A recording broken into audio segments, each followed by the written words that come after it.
Have a seat and hold on tight. Because the ultra-high performance tire that first raised the bar just crushed it again. With better traction, more stability, improved wet braking. For the modern muscle car, it's the next level of performance. Step up to the all-new Nitto 555 G2. Check it out at nittotire.com. It's what's next. Blog Talk Radio. Live from Fort Bragg's backyard, this is the show that put the 110 Nation on the map.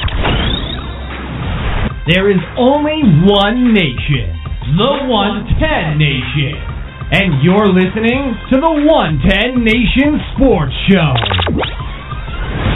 covering each and every sport across the board. There is no sport too large or too little. It's time to talk the talk. Here we go. Here's the man, the founder, and your host, Mr. CJ Sports.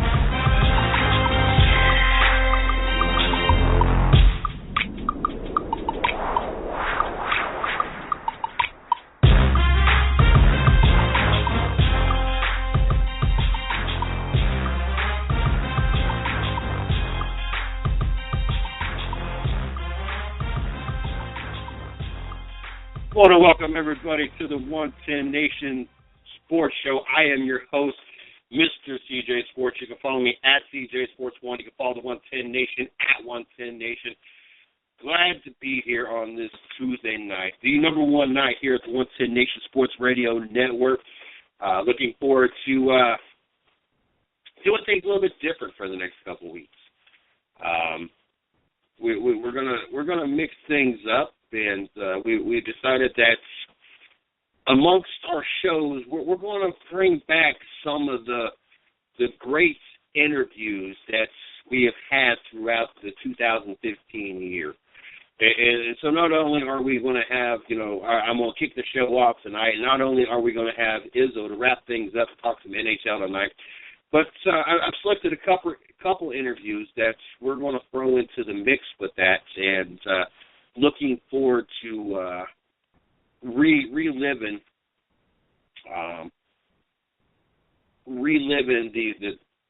the best of 2015. And tonight we're going to have the NHRA driver Eric Enders, her interview, as she went on to win the championship, and we have John Jr. Joining us as well in his interview.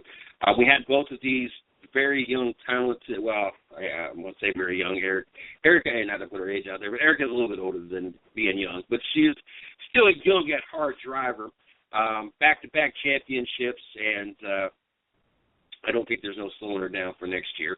And then, of course, John Jr., a very young, talented driver, looking forward to seeing more of him and having him back on the show, but yes, we decided we was going to do the best of it and kind of replay some. We got some great interviews. We had Robbie Allison's grandson on the show a few weeks ago. Actually on Racing with Big Sweat. We're going to pull that one. We had Mason Mitchell last year before he won the championship, the week before, and then this year, the week before he won Iowa. We're going to be bringing that back. Just a lot of different interviews that we've had over the 2015 season. That looking forward to bringing them back and reliving those moments of the 2015 season. We won the championship the week before, and then this year, the week before, we won Iowa. We're going to be bringing that back. And so anyway, to make sure everything works, I want to make sure that we're sounding right, and so I had to test that real quick. But looking forward to it. Looking forward to not only you guys be able to hear it for the first time that have not caught the interviews, but be able to sit back and kind of enjoy some of the great times we've had over 2015. So looking forward to that. If you're not following us, make sure you follow me at CJ Sports 1. Follow the 110 Nation at 110 Nation. If you're not like us on Facebook, you can like me, Mr. CJ Sports, or you can like the 110 Nation at 110 Nation Sports, or you can like both of us. I'm not against that. Check out our site, www.the110nation.com. Also, check out our blog site, www.the110nationsports.com. As we got a lot of great stuff going on both those sites.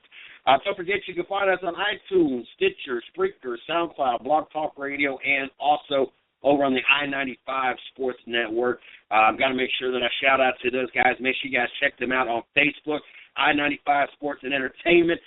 Check out their site, I-95sportsnetwork.com. A lot of great shows over there as well, and glad and honored to be part of their network as well. Don't forget, this Sunday night, we got the debut of the Midwest Horsepower Hour Show, brought to you by YellowCautionFlag.com and powered by the 110 Nation Sports Radio Network. Looking forward to having a chance to sit in. Yes, I will be in the studio. I'm just there to produce the show. Not going to be on the show. Waiting to hear what young Damien has to say. Damien B is your host. A lot of big names that he's already got planned for this show. I know he's got a group page or a fan page for the show. Make sure you guys check it out as well. It is the Midwest Horsepower Hour. That's the fan page for the show. I know he is quite a momentum. As a matter of fact, that fan page has only been up for about 48 hours, and he's already clocked over 150 likes. So there's a lot of people over there checking that out. So make sure you guys check that out as well. Just a lot of great things going on at the 110 Nation. So you guys make sure you guys continue to check it out. Make sure you guys tune in Monday through.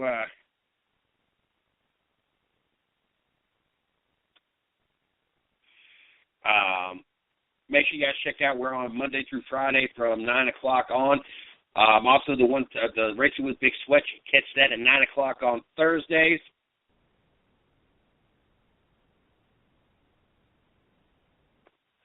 And then also you can check the 110 Nation Morning Show starting after the new year. We got a lot of things going on, and it's too hectic in the morning to be able to, with the family in, kids up, everything. It's just a hectic time to be trying to do a morning show. But after the new year, that Monday after, we're going to be back at it, and we're going to be back at it at 9 o'clock, not 8 o'clock like we once was. So make sure you guys check that out as well. Had a great game to watch last night as the New Orleans Saints looked like they were going to make a game of it. Came back and just fell a little short of winning last night. All in all, a fun game to watch. As at one point in time, the Saints were down by a nice little pretty penny. And to watch them come back and make it fun, make it worth watching, it was definitely more than what I was expecting last night. Honestly, I picked New Orleans to win the game, and once Detroit jumped out to the lead that they jumped out, I honestly thought, you know what, this is not what I was hoping for. This is not. I mean, it was 21-3 at the half. I mean, that tells you what kind of game it was. And as a matter of fact, it got to be 28-3 shortly into the third quarter. I'm like, this Saints team. I mean, good God, what is up with the Saints team? And then the next thing you know, it's 28-20, and then it's 35-27, and you honestly thought that, you know, there was a possibility that the Saints could, you know, find a way to win this game. And obviously it wasn't to happen. It wasn't for the Saints to win. But it was a good game to watch. Drew Brees enters the 60,000 club, the fourth quarterback to do that. Shout-outs to Drew Brees and what he's been able to accomplish in his career. I mean, honestly, he had a good game, 34-52, 341 yards, 3 touchdowns, no interceptions. But unfortunately for him, Stafford had even a better game, going 22 of 25, 254 yards. That's 88%. For those trying to mathematically do that in their heads, with 3 touchdowns, a quarterback rating of 148.6. Doesn't get much better than that. But I was only third loss of the week. You know, most weeks when I was having a horrible week, and maybe barely getting 50% of the games right. And, 2 or 3 games would have won the football pool. This week I go 13-3, and a perfect sheet lays across the board. And the only games I got wrong was the Giants losing to Carolina, the 49ers losing to the Giants, and, of course, last night's game. But I was in the odd side of the field on this one. 80% of the people picked the New Orleans Saints to win. So, according to Yahoo Sports, not even in my football pool. So, I wasn't like I was too far off in the majority of the people out there. Brandon Cooks had a great game last night for the New Orleans Saints, 10 receptions, 124 yards with a touchdown. Calvin Johnson was only targeted once, had 1 catch, 19 yards. Not a very productive night, even though the Detroit Lions were able to hold on and be victorious as well. It's a very good game last night. You're looking at about almost 800 total yards, as Detroit had 396. The Saints had 399 yards. Detroit did have 1 turnover, time of possession almost straight down the middle, 29-36 to 30-24. Third down efficiency, both of them really did pretty good. Detroit 4 of 8, New Orleans 5 of 14, not too bad. Fourth down efficiency, Saints 2 for 2, 100% on the Saints fourth down. So, I mean, like I said, a game that started off to be a lopsided, boring game, 28-3, quickly in the second half of the third quarter, as the Saints didn't score until 5 minutes left. You got the first touchdown on the board, 5 minutes left in the third, but able to take that game from a 28-3 game to take it to a 28-20 game and make things really interesting. Really turn things around and really make this game a fun game to actually watch. Versus what it looked like it was going to be at the very beginning. Both teams go to 5-9 record. Both teams obviously are not even thinking about playoffs this year. As you know, we start to paint the picture a little bit better. Obviously, with the Patriots 12-2, Cincinnati 11-3. And Houston right now holding their spot at 7-7, and then of course Denver 10-4. But things have gotten a lot more interesting for the fact that Kansas City on that 8-game win streak going to 9-5 now, only 1 game behind 10-4. Can they continue to hope that Osweiler is going to turn things around for Denver, or is it time to put a Peyton Manning back into the lineup that possibly is not ready to be back up in that lineup? It's a lot of things, to think about when it comes to the AFC West. Of course, Pittsburgh right on their 3-game win streak and looking very, very strong with that 9-5 record. And then, of course, the Jets on their 4-game win. I tell you, all these wild card potentials, the Kansas City Chiefs on their 8-game win streak, the Pittsburgh Steelers on their 3-game, Jets on the 4. And that's the reason why there is a wild card position. I mean, obviously, they would like to be sitting in the position that they're on top of their division. But the beginning of the season obviously did not work out for them. But now you got all 3 of these teams in a very tight race with 2 games left on who's going to get that third or the 2 wild card spots. Definitely got to keep our eye on the Jets, the Steelers, and the Kansas City Chiefs moving forward. Then, of course, out in the NFC, you got Washington, that 1-game lead, and that's who I got out of that division, 7-7 record. Green Bay on top of theirs with a 10-4 record, have at least secured a playoff spot, if it be winning the division or winning taking a wild card spot. Minnesota sitting there 9-5 gives you your first wild card spot. Carolina obviously has locked everything up with that 14-0 record. Arizona has locked everything up with that 12-2 record. The only thing they have not locked up is home field advantage, but they are looking to have that first round bye and at least home field throughout their way up to, except for Carolina. And then, of course, you got Seattle has locked themselves into the playoff. The only one that's not technically locked themselves in that I've talked about is Minnesota, 9-5 record. Obviously, with Atlanta still sitting in 7-7, that has put a delay on it. All it takes is a Minnesota win or an Atlanta loss. Either one will put Minnesota into the playoff. And then, of course, Minnesota's still in hunt of being able to win that division. Don't think it's going to happen. I think that they'll go in as a wild card. But with that being said, I mean, Minnesota, if we start today, Minnesota would go against Carolina. I wonder how that would actually, you got the first 2 buys. That would give you, what were we looking at here? Green Bay. Green Bay would be going against Minnesota. How interesting would that be? Green Bay would have Minnesota, and Washington would have Seattle. Obviously, Seattle would find themselves in the next round, and Minnesota might find themselves attacking by the Green Bay Packers. But anyway, that's what we're looking at in the playoffs. Definitely looking forward to next week. Well, obviously, tomorrow night we'll be talking about Thursday night game, getting you guys ready for that. And then we'll be spinning Friday's show around our best of. Talking about the matchups for this Sunday and any other matchups we got bowl-wise. Looking for that opportunity.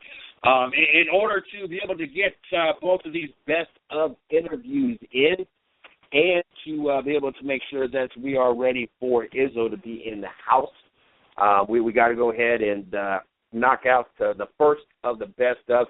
This is Erica Enders. She runs in the NHRA series. I'm looking forward to reliving the interview that we had with her. We had a great time with her. Great guest. Looking forward to having her back on the show. Still looking forward to the opportunity to be able to sit in the car.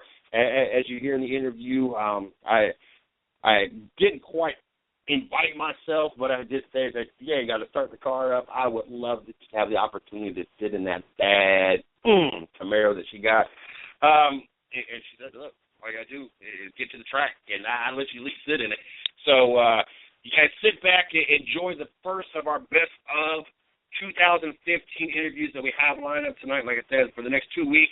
As we wrap up the 2015 season, we're going to be picking a lot of the interviews that we've had throughout the year, getting ourselves ready for 2016, as Miss Lee is going to be starting scheduling people after the holiday break. So we want to be able to finish the season on a high note. And remember the great times we had for 2015. Well, it was probably our second best year following 2014. And obviously 2015 started off on such a delay and such a bad note with all the issues we had. And we had such a late start getting back onto the airways. But 2015 wrapped up great with getting Steve Billmeyer, Racing Big Sweat on our network. Teaming up with I-95 and getting our shows replayed over there, teaming up with Yellow Caution Flag and everything they have going over there, getting the new show, Midwest Horsepower Hour, just a lot of great things to finish up the 2015 year, and we just want to bring the new listeners into opportunity to hear some of the great things that went on in 2015. Those that have been following us all year, either you get a chance to relive the interview or catch the interview maybe you did not get a listen to. So without any further delay, let's go ahead and pop up the first best of 2015, Erica Enders. I hope you guys enjoyed as much as we did when we got to do it back in October. So she didn't listen to us talk about that we're going to Homestead. She comes to talk about, and I know this is what's not going to be, but she'll talk about herself. So on all seriousness, a very, very accomplished woman here, very fast. I can't get past looking at the Camaro she gets to drive. I don't think I've been above about 110 miles an hour, and I would love to have the opportunity, if nothing else, to be sitting in it. You ain't got to start it up. Just let me sit in it. But without any further delay, let's get her on the show. How are you doing tonight, Erica? I'm good. How are you? I'm having a great night. Having a great week here. So there's no complaint here. Before we jump into this, you being the first time, especially anyway, we like to try to promote you or let everybody know how to follow, like, check you out and everything else. At least once in the interview. So I'd like to do that in the beginning just in case we run out of time at the end, which 9 out of 10 times we do. So before we jump into everything, that way we don't miss this, I want you to go ahead and put out anything you want to put out. Social media, Facebook, Twitter, your guys' team site, any personal site, sponsorship, anything you want to throw out there real quick before we jump into this. All right. Well, we're on every form of social media, so that might take a second. But my website is ericaendersracing.com. Our team website is elitemotorsportsllc.com. I'm on Facebook. It's Erica Enders Racing. My Twitter is @ARCA4Enders, and my Instagram is EEStevens with a V 430. So that's kind of how you follow us. Probably the best place to do so is Facebook. We have almost 100,000 followers, and my sister updates it like constantly. She's at every race, and so there's all kinds of pictures and videos, and you can keep up with us real time, and that's ARCA Enders Racing on Facebook.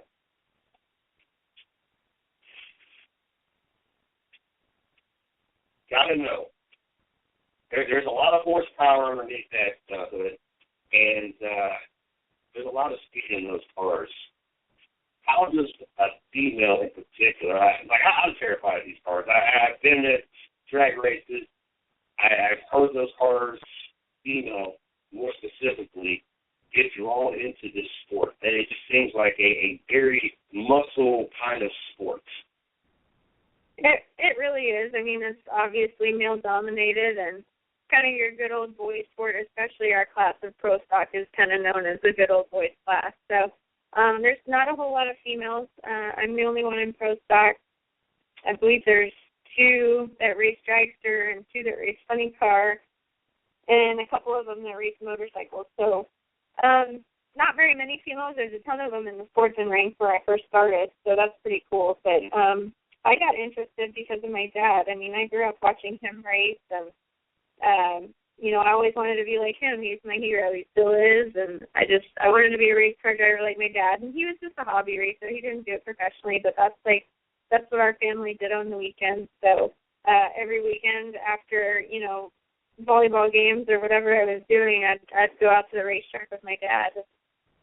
Fortunately enough, NHRA came out with the Junior Drag Racing League, where at the time kids from 8 to 17 could drive, and they have now lowered that minimum age to 5, so kids can even start earlier now. But I was 8 when I first started racing, and I drove junior dragsters for 9 years, and Super Comp and Super Gas, which is your sportsman index racing. I did that for 5 years, and now I'm fixing to complete my 11th year in pro stock. So dedicated my entire life to the sport, 23 years, and I love it. I eat, sleep, and breathe it. It's the first thing I think about when I wake up, and the last thing I think about before I go to sleep, and it's my passion. I feel so blessed to do what I love for a living with a group of amazing people.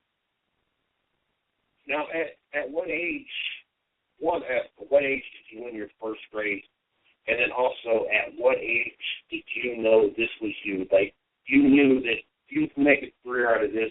This was definitely, without a shadow of a doubt, how you wanted to make a living. Well, I actually won the first race I competed in, and that was in Houston at the racetrack in Baytown. And I don't know, racing was it for me before I started driving. Like, that was, my incentive to make good grades, to be able to go with my dad on the weekends. And, a lot of families have different hobbies, and that was our normal. So I've known it for a long time, and after, our success in the Junior Drag Racing League and then moving up to the sportsman cars and having some success there, I just, I always had this dream that I wanted to be a professional race car driver. And, as a kid, when all my other friends were like, yeah, I want to be a doctor, a lawyer, an astronaut, or whatever, and it was always race car driver for me. So it's been a pretty cool life. I mean, I love it. I feel extremely blessed, like I said, but it hasn't been an easy road by any means, and there have been way more valleys than there have been peaks. But having gone through those, it makes the good times that much sweeter. And just if I had a normal job or a different life, I still would always want to do this. This is my passion. So I feel pretty fortunate to be able to still follow that dream. 8 wins this year. That's an amazing accomplishment. One, is this the most you've won in a single season? And 2, I'm sure that if I hear at what I do, I keep stats. I'm a very competition kind of person. I'm assuming that race car drivers do the same, at least with their wins. Do you know how many races you have? Did I know what? How many total races you've won? Yeah, this is definitely the most races that I've won in a season.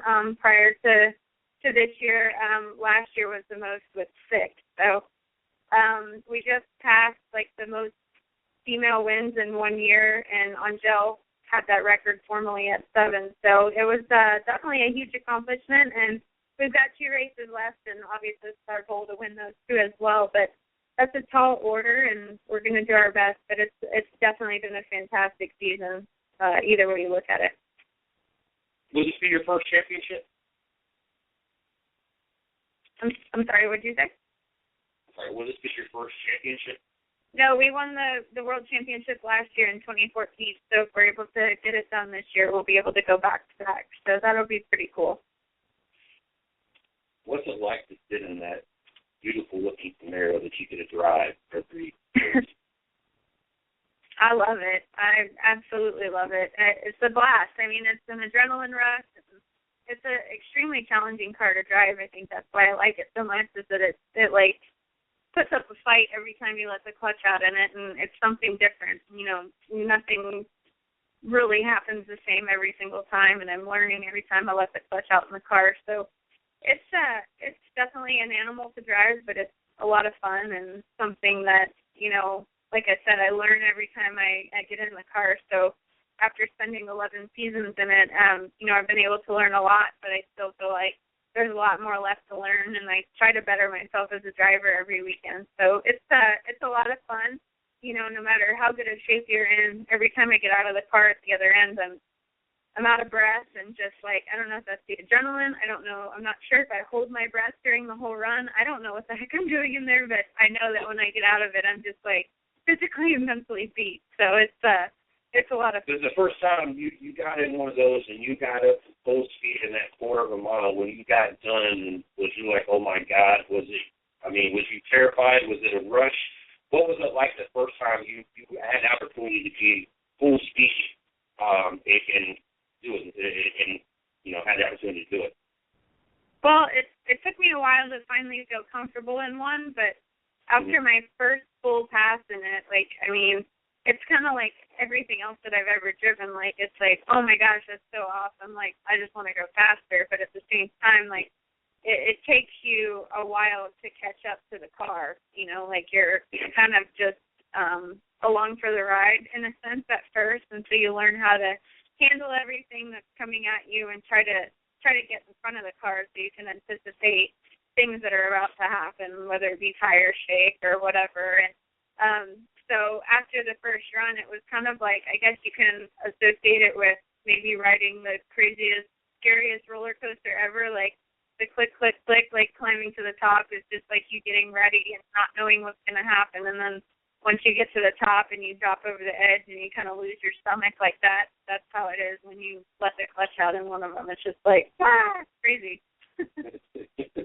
What's it like in between the races, or in between heats, I guess is what you guys call them? I know a lot of cars I've seen, you see a lot of times the crew taking things apart and, you know, changing stuff out and everything else. How hectic is it really in between your guys' heats?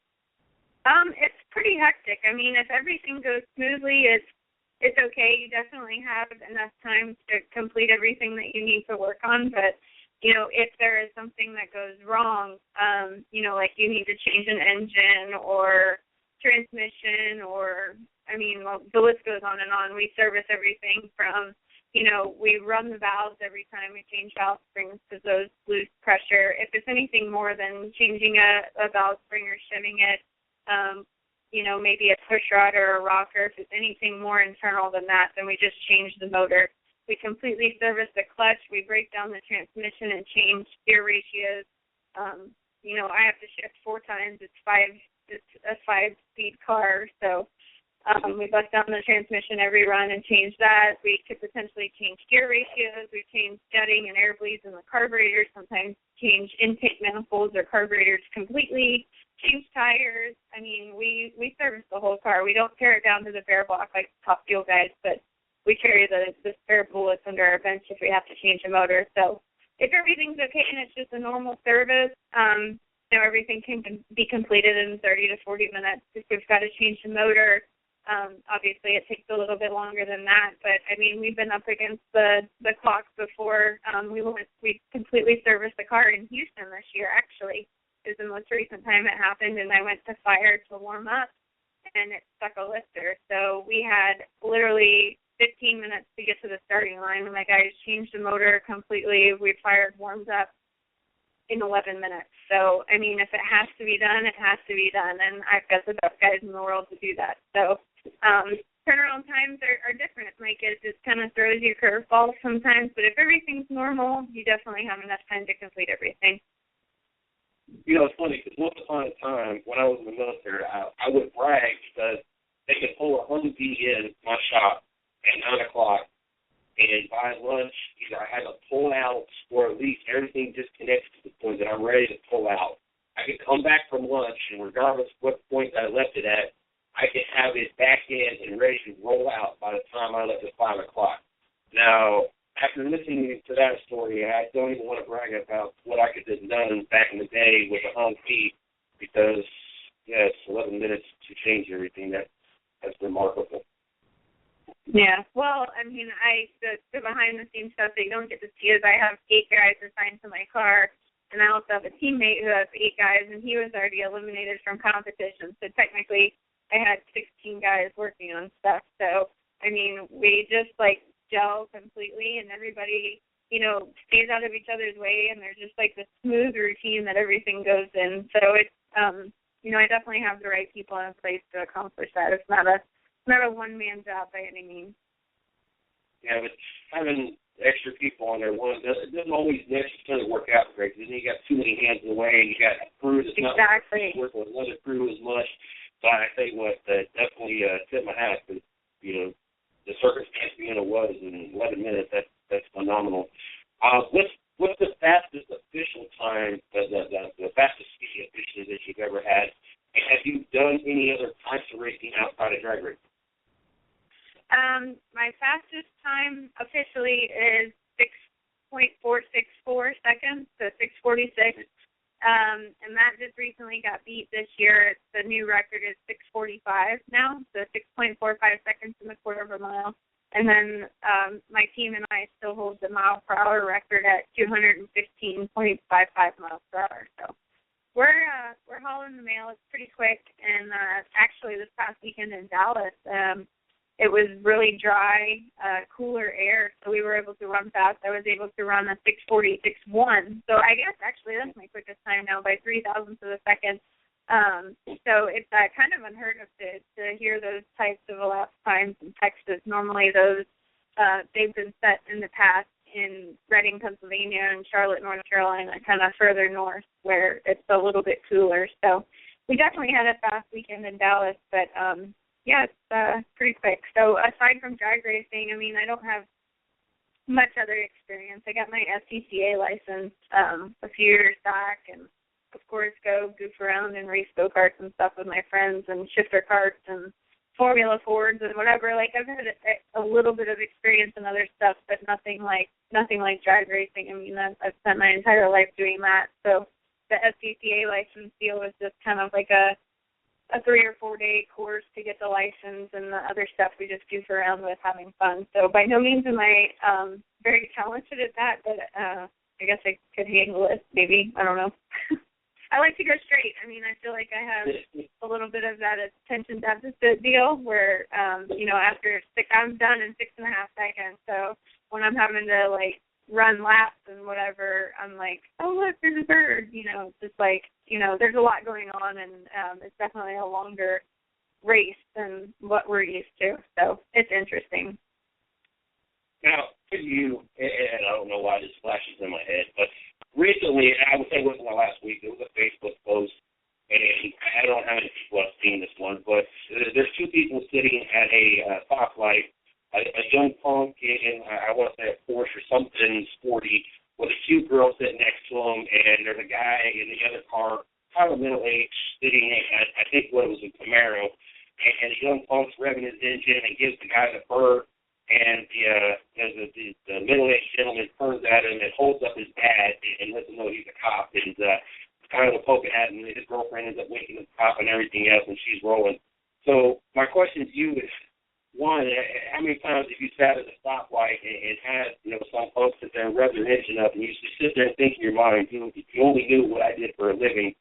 And two, how different is it for you to go from driving in a drag car to going 55 miles an hour in a straight line down the highway?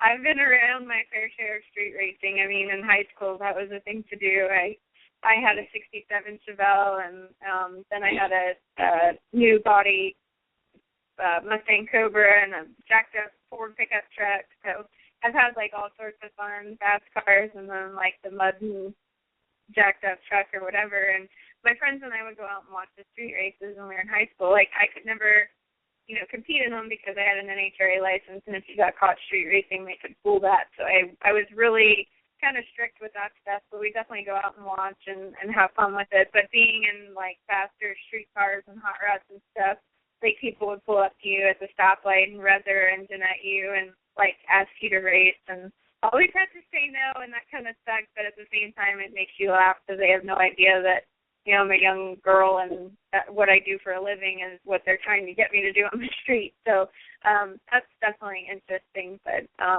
yeah, what was the second part of your question? How tough is it to be going down the highway at 55, or how different is it anyway to go from driving 200 miles an hour and a quarter of a mile to your old trip 65 miles an hour? Yeah, it's definitely an interesting trade-off, I guess. Like when I was younger, I had a different mindset, and I actually crashed a Pro Stock car during a test session in 2004. And to be honest, that kind of changed my mindset on all of that, because here I am in like a double roll cage race car that's built to withstand the 300-mile-an-hour crash, and I'm wearing a 15-layer fire suit, a helmet, and all this protective gear, and there's light on the scene, and as much of a controlled environment as you could be in, and whatever happens on the racetrack happens sometimes, and when you're going 200 miles an hour, it's dangerous, and you're only racing against one other goofball, and when you're on the freeway, you're with a million other idiots. So my mindset changed at that point, and I quit buying the fast street rod cars. Like now I drive a Chevy Tahoe or a two-door Mercedes. Like, I mean, it's kind of your grandma cars, and I don't go fast. Like I kind of, not that I'm scared of it, but I respect it. It's crazy what can happen to you on the racetrack when all of that safety equipment is in place, and then when you're going down the street, you're just wearing like a one harness shoulder belt and no protective gear. So, and you don't have medical staff like 2 feet away from you if something happens. So my mindset changed, and I definitely drive differently now, but I leave my speed racing mindset for the racetrack. When you first got into the sports, was it hard to earn respect from everybody being a male down to the sport for you being a female? And how much has the sport changed over the years since you've been in the sport when it comes to female races? Yeah, it was definitely, I don't know, I guess a fine line to walk when I first started. I guess being older now, like I can imagine what it looked like. I was a 19-year-old girl, like just a kid, coming into Pro Stock thinking that, I could drive one of these things, and I'm sure the other competitors that had been doing it their entire lives, and of course they were middle-aged to older men that I'm competing against even now still, and I'm sure they thought that I was going to be a flash in the pan or whatever, but, over the years I've gained the respect of my competitors, and, some of them might not like me, but they damn sure respect me and what my team and I are capable of. So that's to be earned, and as it should be. But it was different coming in. Like I grew up in a house where my dad, taught us that it doesn't matter. Gender doesn't play a role. Skin color, whatever people want to put out there as being a disadvantage, it doesn't matter. You can do whatever you want to do. You just got to have the right mindset and then surround yourself with the right people. So that's how I grew up, learning. And then I go out there in the real world and try to make a living drag racing, and I didn't understand the chauvinistic attitudes and just the mindset of certain people. And but like I said, it had to be earned, and we certainly did that. But it wasn't always easy going through it. And I'm not sure if I ever had a daughter, I'd want to just accept her that I would want to accept her to the things that I went through. Not saying that it was just, oh my God, so crazy, like probably what Shirley Muldowney had to go through, but it wasn't easy, and you definitely had to decide if it's, I had to decide if it was something that I really wanted to do, because I have an education, I could go get a job and probably make equal or more money doing something else, but it's not my passion, it's not what I love, and I wouldn't have ever been happy, so I just kept fighting for where we are now, and even as recent as 2013, at the end of the year, the end of my stint at Cagnazzi Racing, I just was really uncertain if it was something that I wanted to do anymore, if it was worth the pain. And fortunately enough, I stuck with it and got teamed up with Richard Freeman and Elite Motorsports, and I honestly have never had so much fun. I've never been happier, and I just got a tremendous group of men that I work with, and we have a blast. I mean, we have a blast on and off the racetrack, and we're able to be successful while we do it. So it's been a huge blessing. How physically demanding is this on your body? I don't like doing male versus female because there are a lot of females out there. As a matter of fact, this whole week has been nothing but female drivers. We have a lot of female drivers that come on the show, and I have a lot of respect for the female drivers. I feel that you guys are kind of the banner wavers of this whole movement of making it easier for the upcoming generation. When I was growing up, there wasn't females in racing, and now it's becoming more and more common. And then when you have drivers such as yourself that is doing it and doing it very successfully, it is making it easier. And I don't want to use this terminology, but it is. It's making it more acceptable to have females out there on the track. But, facts are facts, and body types are different. And then just the muscle build and the bone structure are just different.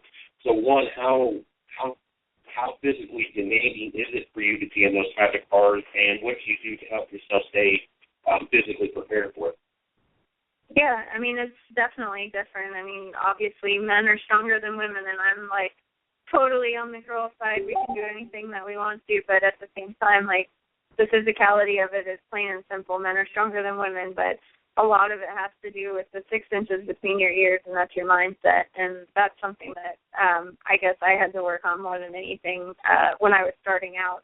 It's the power of positive thinking and expecting the things that you want to happen, and working hard to get there. I have a pretty tough regimen in the gym that I follow, and my sister, she's a personal trainer and a nutritionist, so she helps us with that. But having said that, it's a tough lifestyle on the road. I mean, to wake up an hour early, or, when you come home at night and you're physically and mentally exhausted from the day at the racetrack, not only the demands from the race cars, but from your fans and media as well. It's, I'm not going to lose an hour of sleep at night to go work out. So it's definitely harder to follow when you're on the road, and that's a true struggle for me. But, when I'm at home, I'm able to get back on the schedule and spend a lot of time just doing a little bit of cardio and a lot of weight training. And, physically the car is hard to drive, absolutely. I probably have a harder time doing it than the men that I compete against, but I work hard to be able to overcome that part of it. And a lot of that goes back to what I said a second ago, is the mental side of it. So it's definitely physically demanding. The clutch pedal is extremely hard to push in. It's got less than an inch of travel from fully engaged to you're completely off the clutch for sure. Shifting, I mean, it's a Z pattern shifter forward and back, and it's metal on metal. So you're I'm throwing my arm as hard as I can, to shift the gears, and there's just a lot going on. And then not to mention when you let the clutch pedal out, you're experiencing almost 4 Gs and the same negative Gs when you pull the parachutes at the other end. So there's a lot of demands physically, but most of it I would say I've overcome mentally. So it's tough, but it's fun. I like the challenge of it. I like when people tell me I can't do something, because that makes me prove to them that I can do it. So it's definitely the mindset, I guess. Now, where is the final races at here this year? We head to Vegas next weekend, and then we have a week off, and then we go to Pomona, which is Southern California, in the Los Angeles area. Absolutely love both of those racetracks. We actually right now have an 18 consecutive round win streak at Las Vegas. So if you think about that 4 rounds on Sunday, we've been winning there for a couple of years straight now, 2 races per year plus a couple of specialty races. It's definitely my lucky racetrack, and my crew chiefs have a great setup for there, and I've been driving really well, so I'm hopeful that we can come off of this win in Dallas and head there and do the same thing. We've got a pretty significant point lead on number 2 right now, who is Greg Anderson, so we need to go to Vegas and just stick to our game plan and focus on qualifying well, and then on Sunday just take 1 round at a time and see how things fall. But I'm definitely optimistic about both of these races coming up. My crew chiefs have a great handle on my car, and those 2 tracks they've done very, very well at in the past 2 and 3 years. So I'm excited to head out west. I know you got a 154-point lead. How many points in the first make up in a weekend? If you win the race, I believe it's 100 points. But there are 20 points available for setting the national record, which is not going in Vegas because of the elevation. But it could happen in Pomona. Like last year, I think in the finals for the World Championship, we won a 6:48.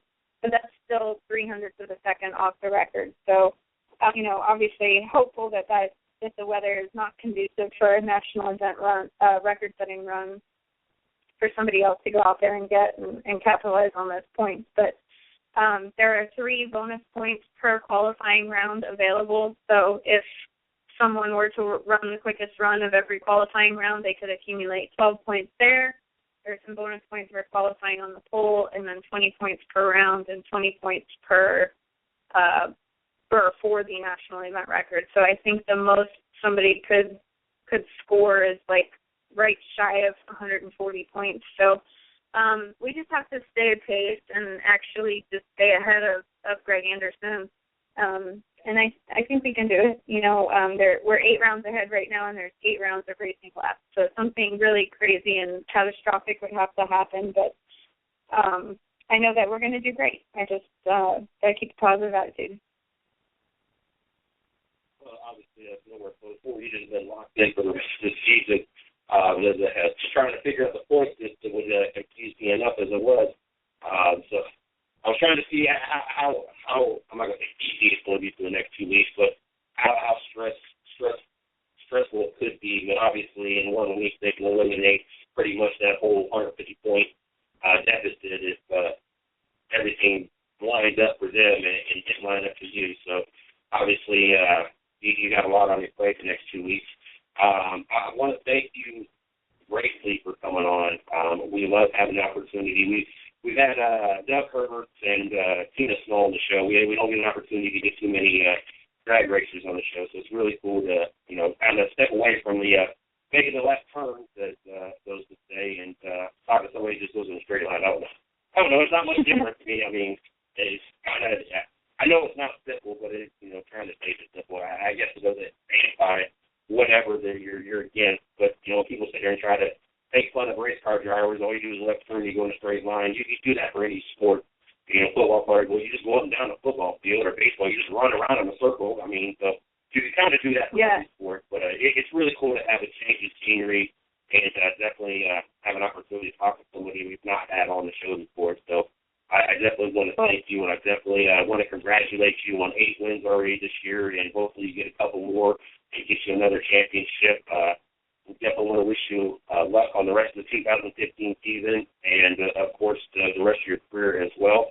I want to thank you for coming on, and I hope you enjoy the rest of your night. Well, thank you. Thanks for having me and shining a little bit of light on NHRA drag racing. We certainly appreciate it. And if you guys ever get the chance to come out, I don't know which one of you guys said it, but I'd love to stick you in the car during a warm-up or something. It'd definitely open your eyes to a new sport. So thanks for the time, and I hope to talk to you guys soon.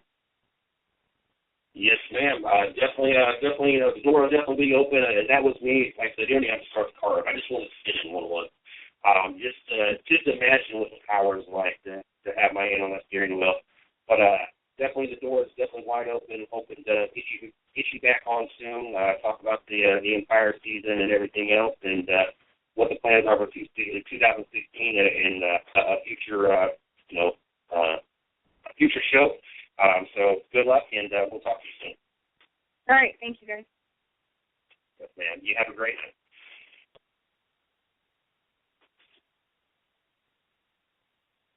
Obviously, you see why Eric Enders was one of our favorite interviewees for the 2015 season.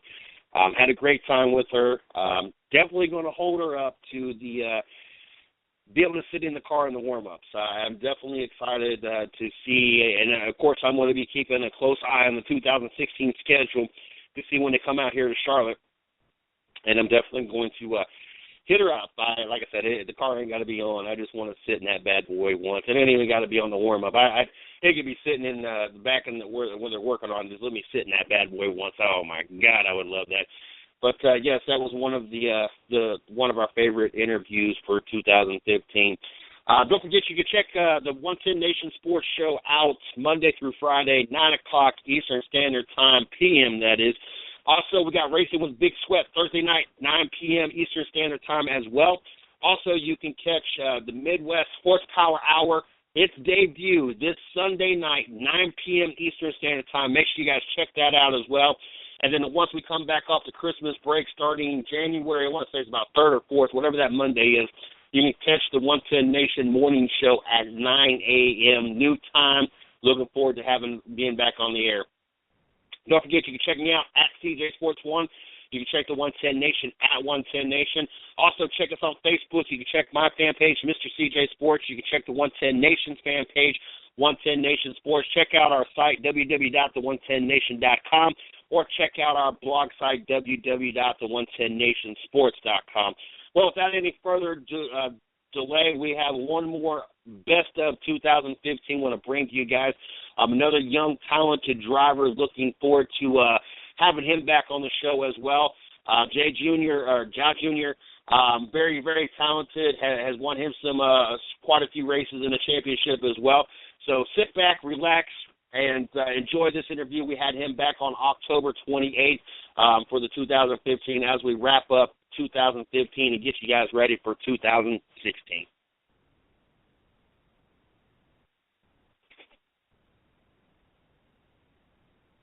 Early tomorrow. Figured we go ahead and knock that out before we had our great guest on tonight. We got Jay Jr., and I'm waiting to hear how you pronounce the first name. I really didn't want to butcher your name. I see you in the studio. Get ready to plug you in. And then also we got Amber Balkin joining us at 10 o'clock.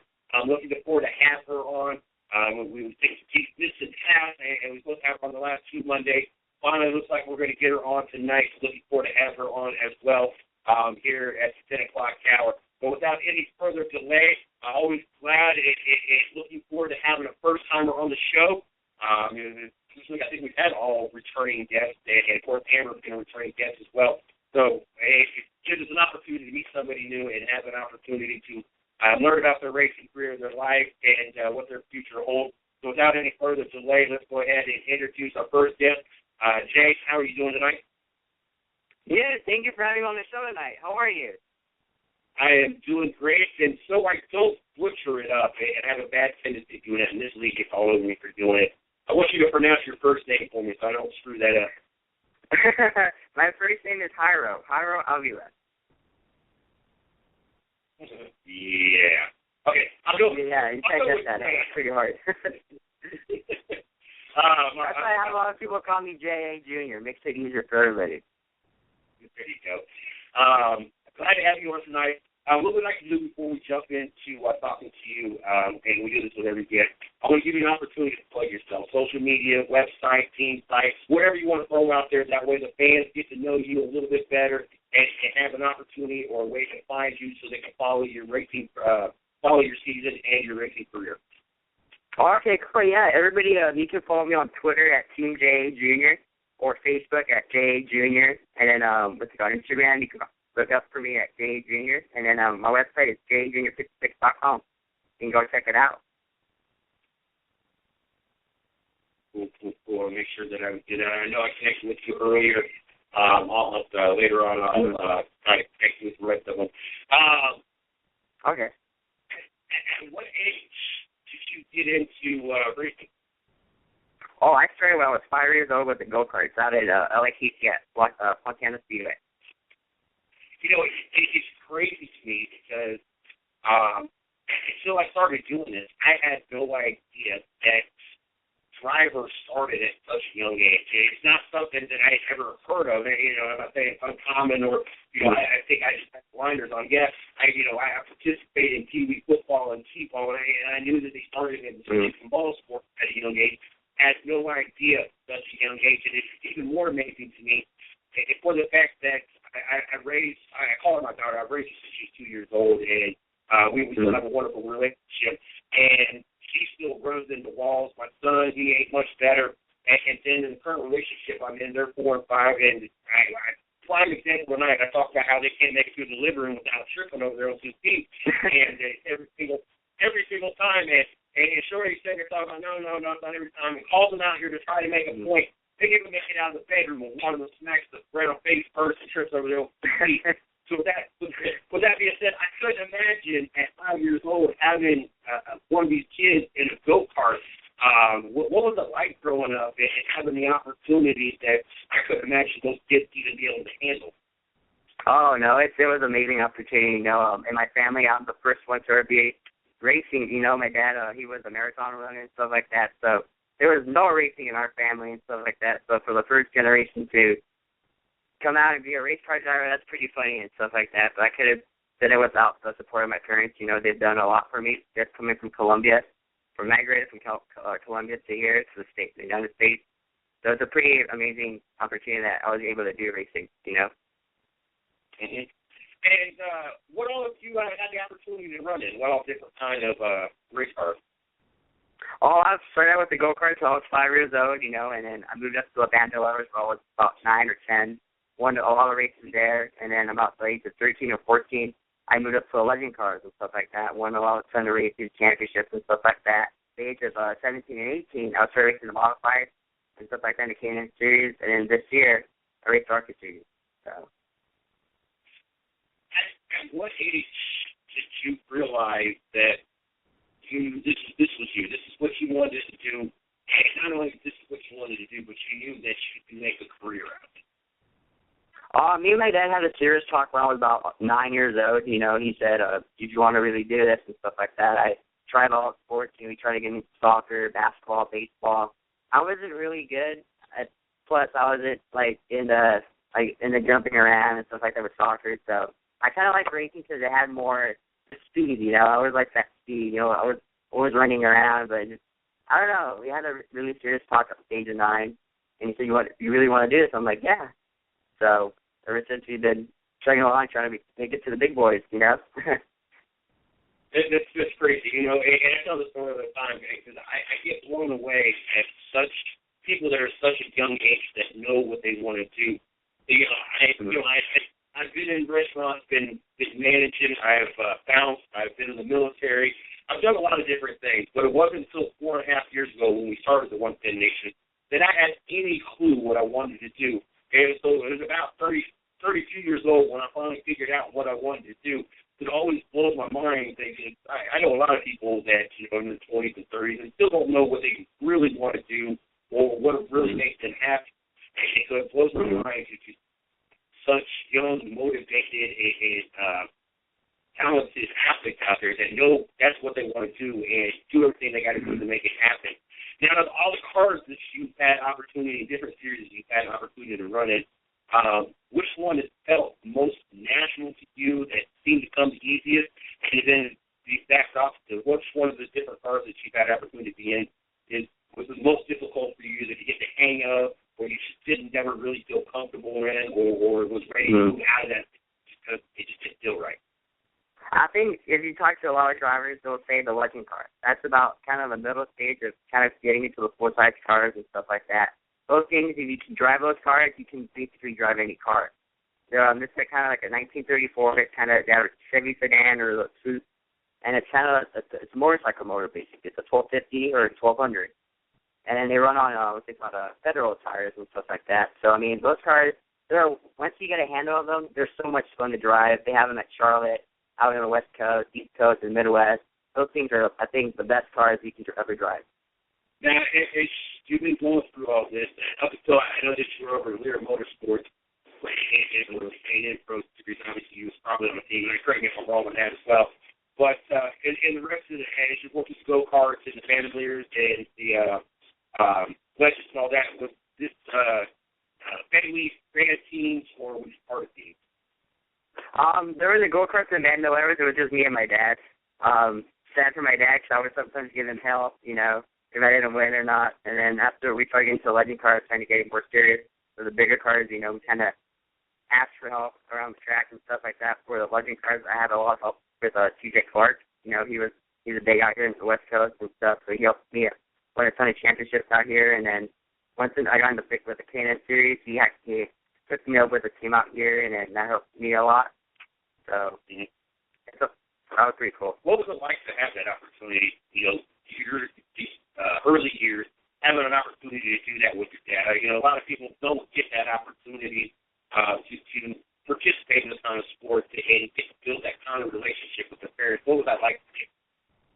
Oh, it was amazing. You know, me and my dad, he never thought I would be a race car driver, but it was kind of funny because you know how the son, like father and son, like if the son likes it, the dad would try to get along with it. So me and my dad, it's a pretty cool bond that me and him have. You know, sometimes we'll be driving home from work and stuff like that. We'll just be talking about how was the weekend at NASCAR, who won Kyle Busch or Jimmy Johnson and stuff like that. But it's pretty cool, you know, when me and my dad have that social connection that nobody else could ever have. You know, like my mom, we're not that close. She doesn't really follow NASCAR and stuff like that. So it's pretty cool that me and my dad can talk about anything.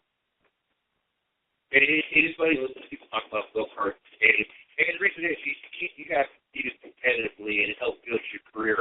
My biggest story when I talk about go-karts, I happened to be with my father, and my brother and one of my father's friends was there. We was on this track, and my brother had spun out my father, and that's kind of where I left it at, and I was in front of them, so I didn't see the rest of it. And we ended up finishing.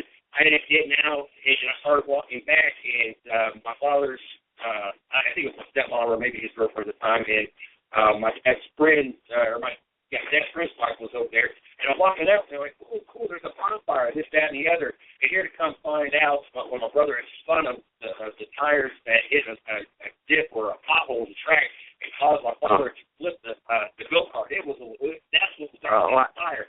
But here, both the ladies thought there was a bonfire, and they were getting ready to walk over there and get around the fire and everything else.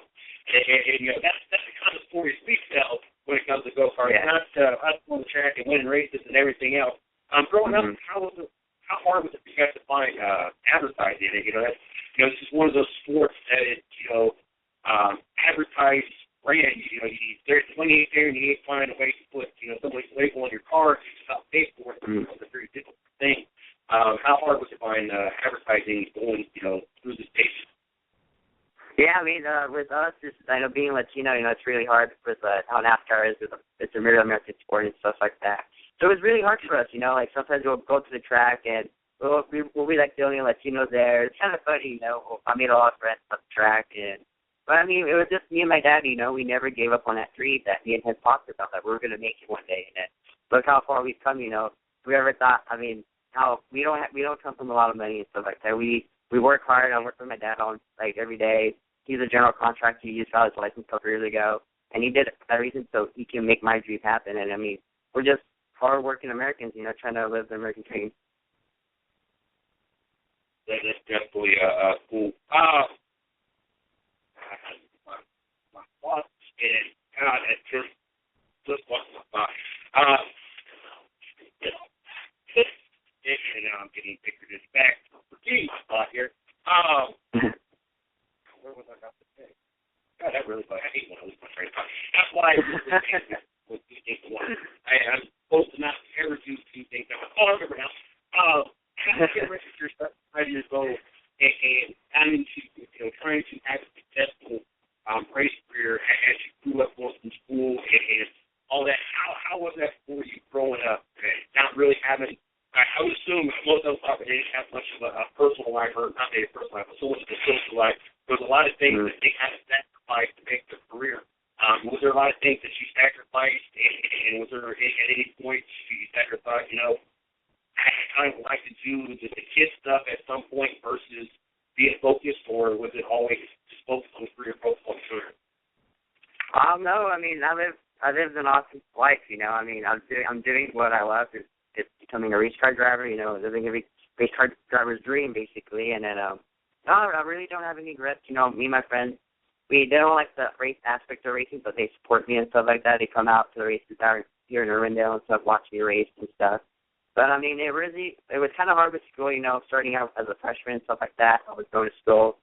I had to always get out early and stuff like that. Teachers would get mad because I always have to make remakes and tests and stuff like that. But they were pretty pretty cool about that. So, but I mean, no, I mean, like.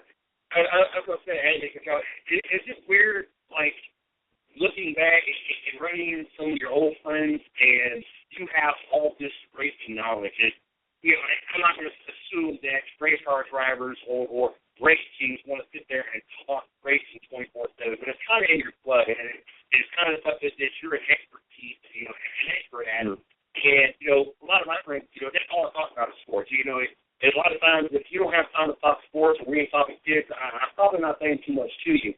We're trying to have conversations with different people when they're really not into what you're into when it comes to racing. If not into racing, you always like talking about good old classic cars, you know, 1969s, 1967s, 1959s, you know, all those classic cars. You know, I'm really into cars and stuff like that. So if there's not nothing to talk about that, then you go to football or basketball or baseball. So, and right now the World Series right now, so I'm going for the Royals. Hopefully they make it, you know. So that was pretty cool. 14 innings last night. That was a pretty good game last night. Oh, it was a really good game. So I was in Kansas a couple of weeks ago. That was they threw a best party out there. I've never seen that kind of big party out there. That's pretty cool. It's what else that are interested. The Mets and the Royals are tied at 1 right now in the bottom of the fifth. Kansas City does have 2-1 with 2 out. I put that in there real quick. Moving up into the K-Pro Series and ARCA Series. How good? Well, before we even get there, I guess talk about those because I want to key in on something else. You were at the Drive for Diversity combine as well, right? Yes, sir.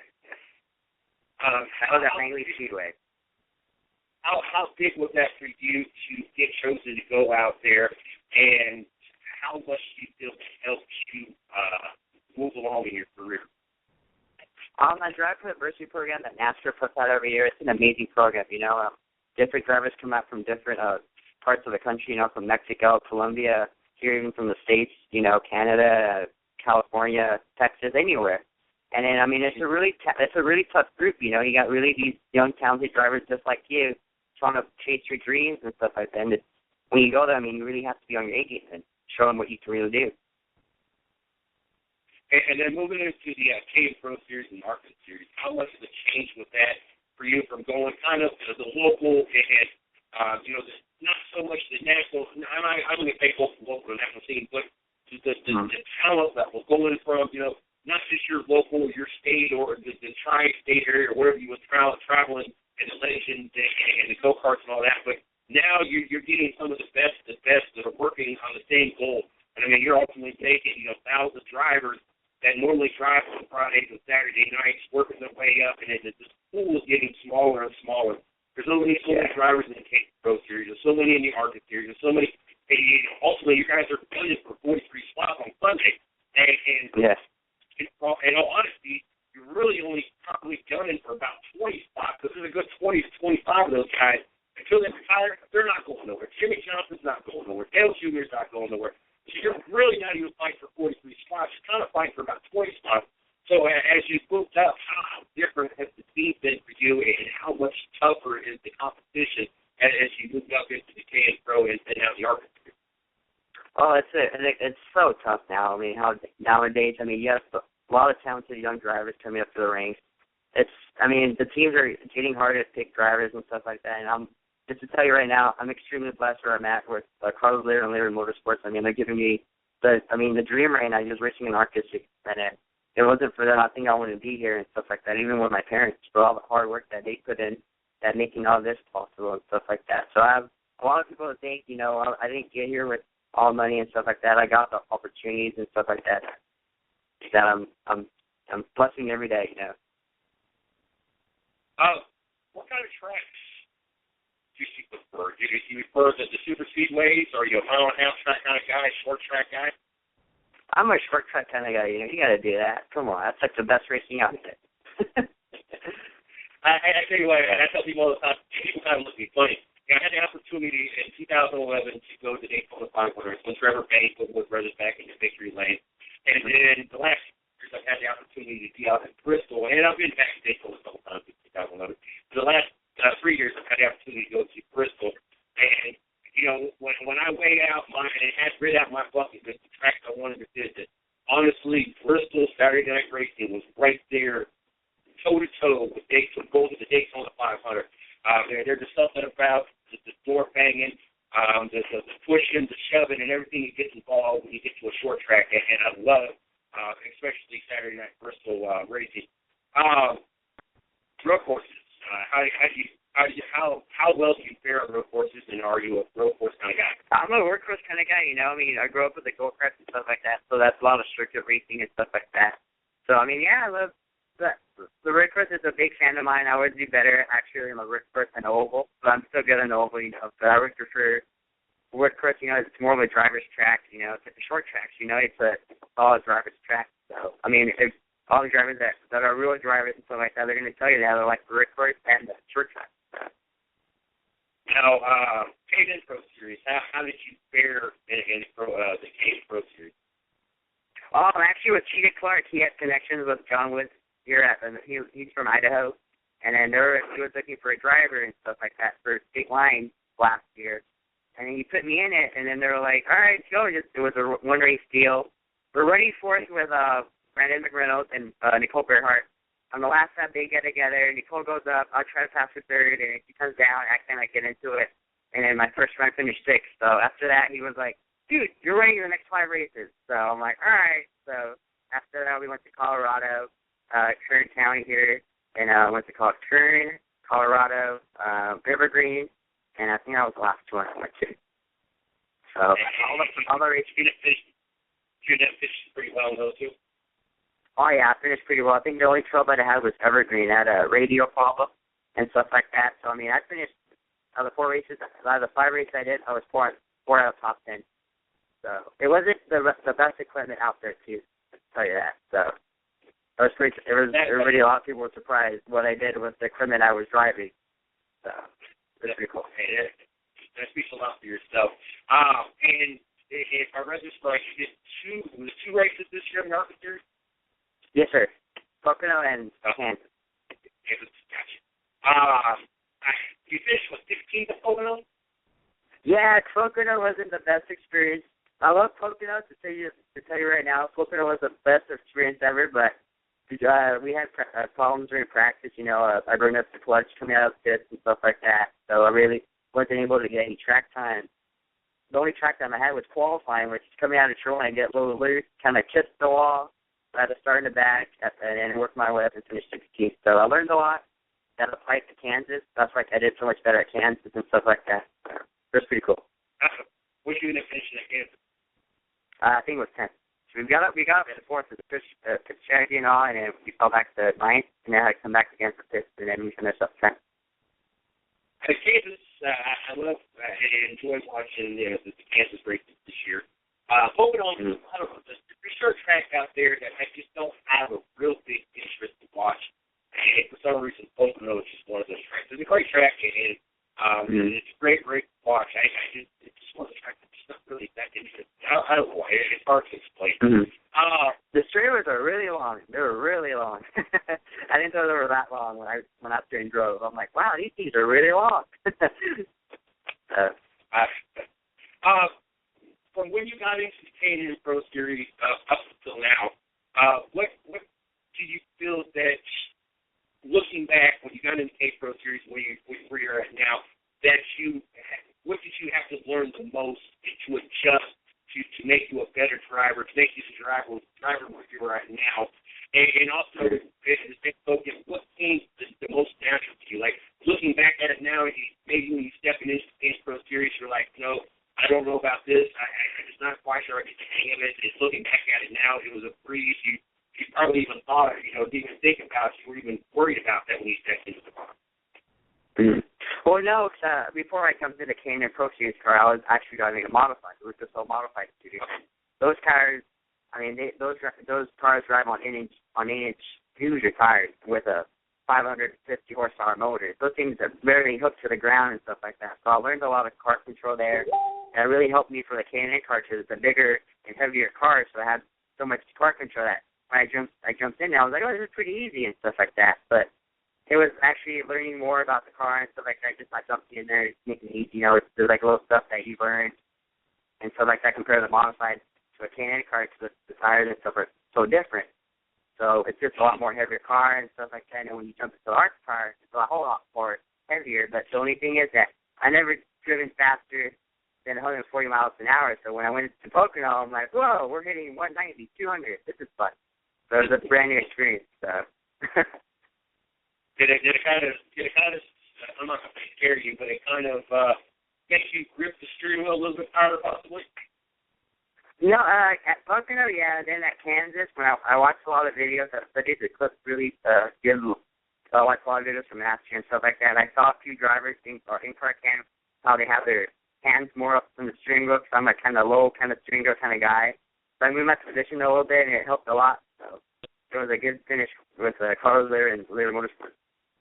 Now, what does Jay do in the off time? And I'm always curious to know, during the season, what do you get to do away from the track? What do you do kind of midweek maybe kind of energize yourself, kind of clear your brain kind of thing? And then do you have any plans in the off-season?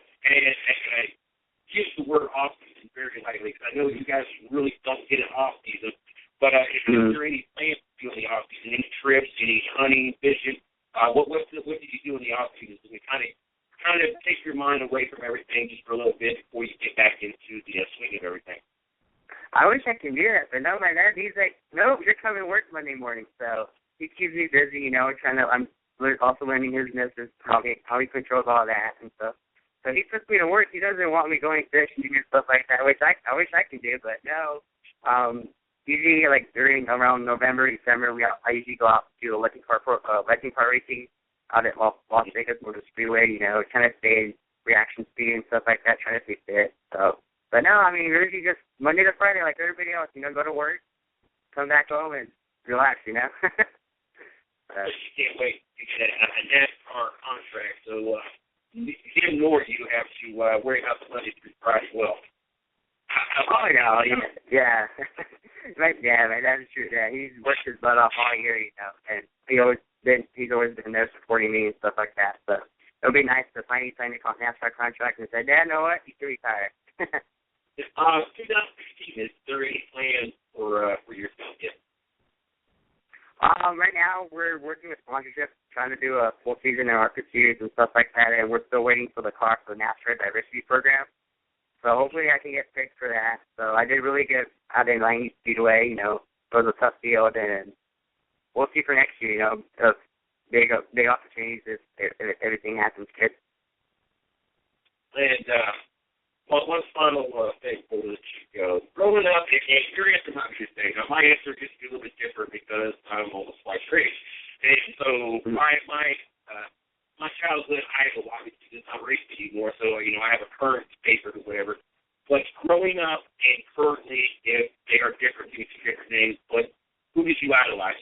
What driver did you want to either be like, or what driver was your favorite driver? And they don't necessarily have to be a NASCAR driver.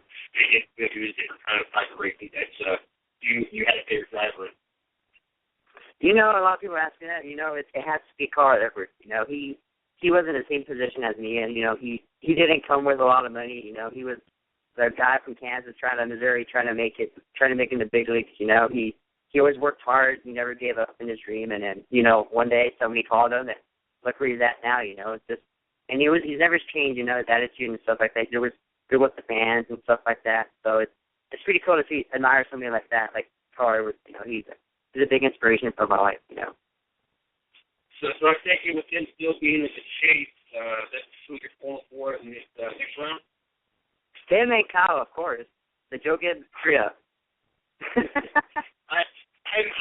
growing up, it is life different. Growing up, I was a Bill Elliott fan originally. And of course, when he moved on, while Jeff Gordon was still the Busch Grand National at the time, I had it like 2 series ago. I don't even know if he was born when he was still the Busch Grand National.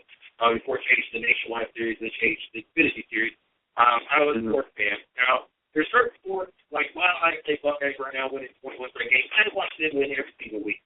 Watching a race car driver dominate a race every weekend, maybe not so much. And then it was 1 year, 4 and 1, either 11 or 13 races. I want to say 11 races.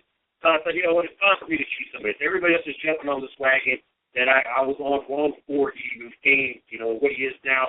So I moved on to Jimmy Johnson before he blew up. And I ran into the same old boat, everybody jumping on, 6-time champion, this, that, and the other. So I moved on. Now I got 2 favorite drivers, and I picked at both ends of the totem pole, and neither one is going to catch a big bandwagon, and I don't have to worry about one winning all the time, and the other one I'm waiting for him to desperately win a championship. My first goal right now is Ed Patrick, and I don't have to worry about her winning races all the time.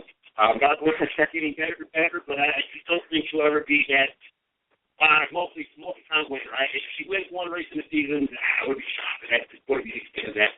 And, of course, at the other end of the pool is Kyle Busch. I think Kyle Busch can score on 3 wheels, and most drivers can go on 4 wheels. And so I'm a big Kyle Busch fan, plus the fact that everybody's just so anti-Kyle Busch. It just gives me more reason to like Kyle Busch. Yeah, he's proven a lot this year, and I wish him the best of luck this year. Hope he wins the championship. He's a hell of a driver. He's out from Vegas. I was one of the West Coast drivers that made it, so he's another one of those guys that could probably win the championship. Oh, yeah, definitely hoping that he's won. I think the other person I wouldn't mind seeing winning, outside of Carl Edwards. I don't have nothing against Carl Edwards, but Mark Truex and the things that they've done in the 78 team, I would really like to see Mark Truex finally get a championship in the 78 team. Kind of prove that the single car team can actually do this, and a team that's based out of Denver versus all the way out in Charlotte where everybody else is at. I think that it would just be a nice story. So definitely, I really got a team winning. Jay, I want to thank you a lot for joining us. It's hard to wait for 30 minutes to go by that quick. Yes, it's crazy. The door is always open. We would love to have the opportunity to have you back anytime you'd like to come back, especially once things get panned out and you know what you're doing for the 2016 season. If it be through driver diversity or getting sponsorship in the ARCA Series land, we would love to have you come back on and we talk about that a little bit. If not, the next season as things get going, we'd love to have you come back.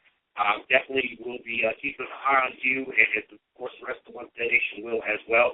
I want to wish you good luck on being prepared for the 2016 season, and of course the 2016 and your career. Oh, yeah, thank you so much, Peter, for having me on. I just got to take a special thanks to Carlos Lira and Lira Motorsports for all the opportunities they've given me this year, for my dad, Art Generalist Contractors, for doing everything they've done, and all the fans out there that follow me on Instagram, Twitter, and Facebook, thank you for everybody else for it as well that everybody gives me. You have a great night, sir. Hoping to be talking to you again soon, and you enjoy the rest of your evening. Thank you. You too, sir. Have a good night. You too.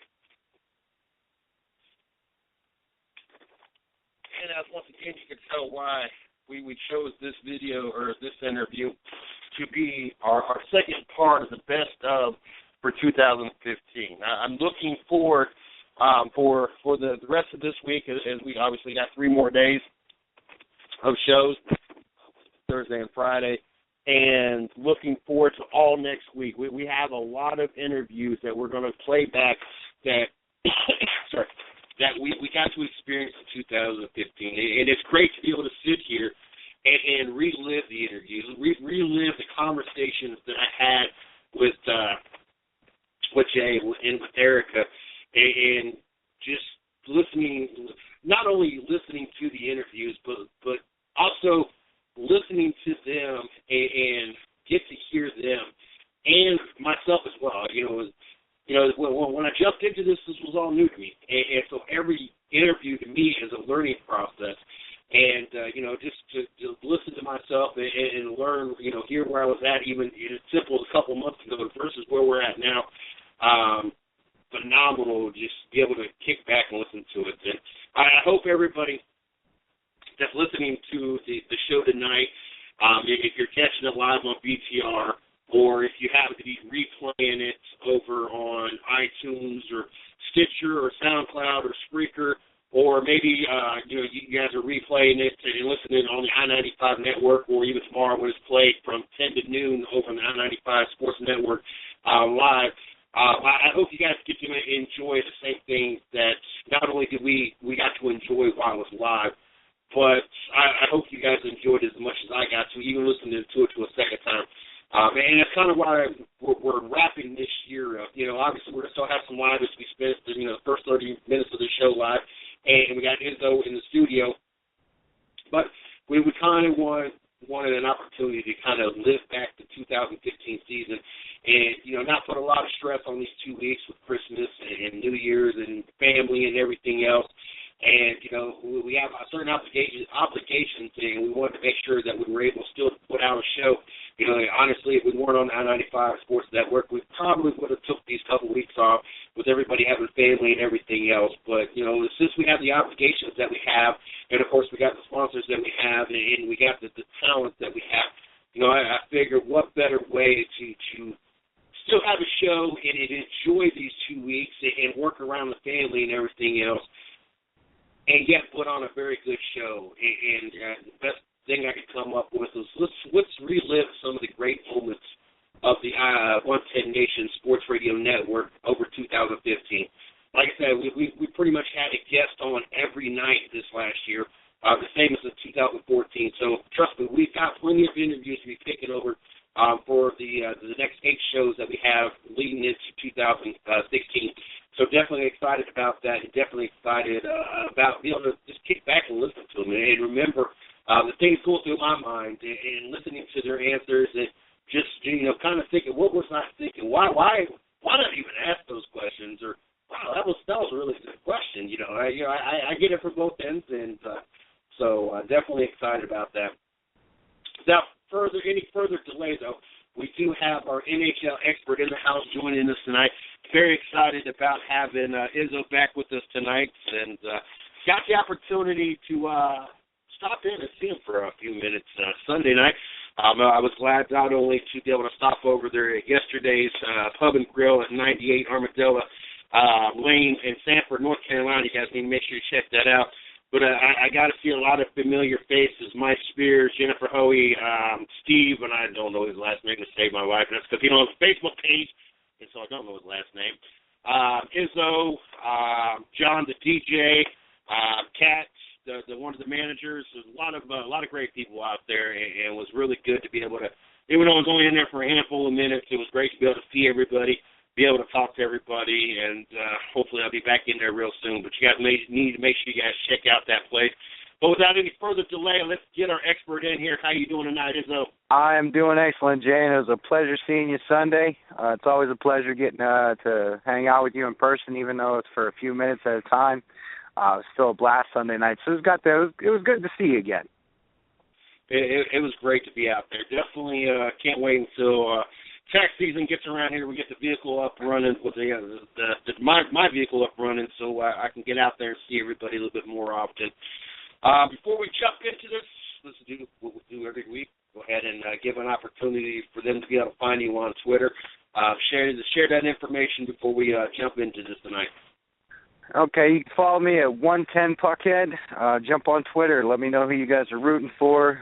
Who do you think's not doing too well this year? Who's doing really well this year? And who's your surprise team? So tweet me at 110 Puckhead. Follow me. Argue with me. Hey, man, I'm always trying to find a good argument about some good hockey, man. So hit me up at 110 Puckhead there on Twitter. What we got on the slate to talk about tonight, sir? Well, so far we've had a good slew of games going on. We got one right now on NBC against Minnesota and Montreal. That one looks like it's at the end of the third with Minnesota leading 2-1. New Jersey skated into Detroit tonight 1-4-3. Chicago is down 2-0 to the Stars right now in Dallas. Calgary's up 1 in the second over Winnipeg at a 2-1 count. Toronto is in Arizona tonight, and they are losing 2-1 right now at the back end of the second period. The other game on NBC is just getting ready to kick off. Is getting ready to be a good one. I'm actually going to watch this one too. Sharks are in L.A. Good interstate rivalry, so that one's going on. Blues skated into Boston with a 2-0 win. Rangers squeaked out a 3-2 overtime win at home against the Ducks. Vancouver went into Tampa Bay and won 2-1 tonight. Ottawa lost in a shootout to Florida, and Florida tonight 2-1. So that's what we have on for tonight. It's been a good slew of games. I'm pretty sure that Minnesota game is final, if I'm not mistaken, or getting ready to be final. So it's been a good slew of games tonight. And like I said, if you get a chance to tune into that San Jose LA game, that's a good interstate rivalry game right there. Good Pacific Division matchup. So that should be a treat for everybody to watch. But I'd like to take the time real quick, congratulate Jaromir Jagr. Everybody knows who Jagr is. He's been around the league now for the better part of almost 20 years. Took a little break and went back to the Czech Republic and came back to the NHL and is just playing phenomenal hockey for being in his 40s right now. Jagr actually scored his 732nd goal to pass Marcel Doan for fourth all-time on the goals list. So that's a pretty astounding number, 732 goals, especially with the way he's playing for Florida, being one of their top scorers right now, which is kind of unheard of for, a 40-plus-year-old guy going out there and skating against guys half his age. So congratulations to Jagr for becoming the fourth most goal scorer in the league, and hopefully he can continue it up. And the way he's playing, he can play for 2-3 more years there, Jay. Sounds very impressive. Now, to update, the Minnesota game does have 4 minutes left. I know you knew it was getting close to being over. Yeah. We've got about 4 minutes left because I wanted to turn it on. I wanted to be prepared for the San Jose game. I didn't want to miss that game tonight. So since you pointed it out as a game that I need to sit here and watch, that's what I'm going to do tonight. I want to make a point to watch the San Jose game, but they do just have under 4 minutes left in that game now. Yeah, so that, like I said, that should be a good game to go on. Now we're around Christmas time. Everybody's looking forward to the Winter Classic, which will be played in Gillette Stadium where the Patriots play, with an original six matchup with the Canadians and the Bruins going at it, which will be a very, very, very good treat to watch while recovering from a hangover New Year's Day. So, clear your calendars, NBC Sports, with playing in Foxborough and Gillette Stadium. I think you can't get more hockey-ish than that, really, especially between the Bruins and the Canadians. Epics right now is running the road to the Winter Cup, which is something very cool. It's a documentary that leads up from a couple weeks before all the way up to the Winter Classic.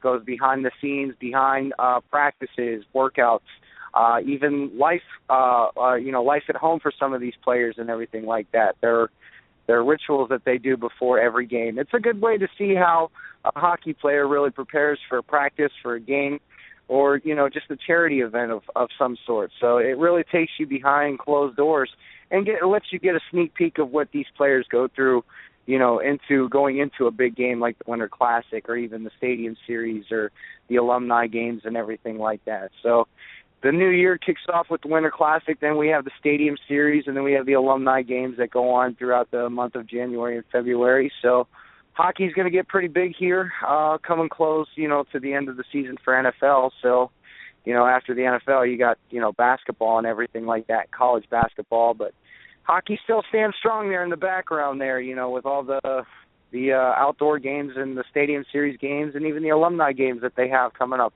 With the North Stars and the Chicago Blackhawks. So that one's going to be a very good one to watch, and that'll be coming up on later in the new year and everything like that. So a lot of good hockey to pay attention to. Like I said, New Year's Day, everybody will be pretty hungover. At least the smart ones will be pretty hungover. So pull up another adult beverage, kill that hangover, man, and watch that Winter Classic game. That's going to be a real treat for everyone to watch, Jay. I bet it is. About the Winter Classic, whatever made them decide, let's play a game outside? I mean, where did this whole idea come? Do you know? Well, believe it or not, it all started with that school up north that all you Buckeye fans can't stand. The Michigan Wolverines were the ones that really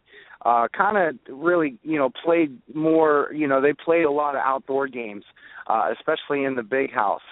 College was, any time that, the hockey team could get permission to play a game in the big house, if it was against Michigan State or Michigan Tech or Central Michigan, all those Michigan teams are in small schools up in Michigan that are really good at hockey. It just gave an opportunity for the school to, do something kind of unique and everything like that. So with the way the stadium is built up in Ann Arbor, it was just an ideal, perfect place to, let's just set up a rink and let's let these kids play outdoors. So, because, growing up, that's how you really got started back in the day, was playing outdoors. There wasn't as many rinks back then, especially when I was a kid, playing and everything like that. I learned how to play on the black ice out on the pond. So it's a good way to get back to the roots. It pays respects to the founders and the ancestors of the game and everything like that. Kids, always skating out on the pond when we were a kid, trying to be Wayne Gretzky, Mario Lemieux, Pavel Bure, guys like that and everything like that. So it really started in the college ranks with Michigan, and then I do believe in 2007, Pittsburgh and Buffalo were the first ones to ever play an outdoor game. That was the actually only outdoor game that wasn't a Winter Classic game. That was just a random idea. That was, right after New Year's, the Christmas holiday. And, the NHL really had something, so they got the NBC to partner up with them, and now we've had, the Winter Classic for the last, 6, 7, 8 years now. So I think they've really done a good job with it. They've had games at Fenway Park, games at in Pittsburgh, games out in Chicago at Wrigley or at Soldier Field. There was a game up in Buffalo where the Bills play. I mean, they're playing games everywhere. There was a game in Yankee Stadium played.